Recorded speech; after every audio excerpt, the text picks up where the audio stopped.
দুর্গাপুজো তো চলে এসেছে, আর বাড়িতে একটু ভালো মন্দ রান্না হবে না? তা কি কখনো হতে পারে? তাই তো আজ তোমাদের সাথে শেয়ার করব পুজো স্পেশাল বাটার পনির টিক্কা মশলা।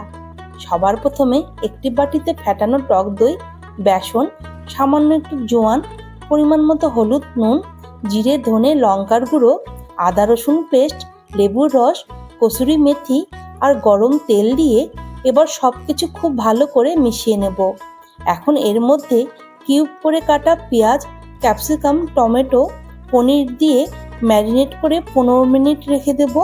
এরপর কড়াইয়ে তেলের মধ্যে বাটার দিয়ে ম্যারিনেট করা পনির, ক্যাপসিকাম দিয়ে হালকা ফ্রাই করে তুলে রাখবো।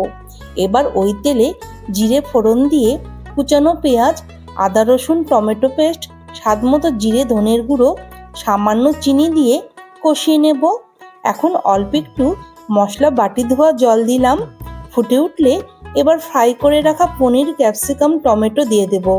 আর গরম মশলার গুঁড়ো আর ধনেপাতা কুচি দিয়ে ফুটিয়ে নিলেই তৈরি আমাদের টেস্টি বাটার পনির টিক্কা মশলা। তোমরা একদিন ফ্রাইড রাইসের সাথে ট্রাই করো, খুবই ভালো লাগবে। টাটা।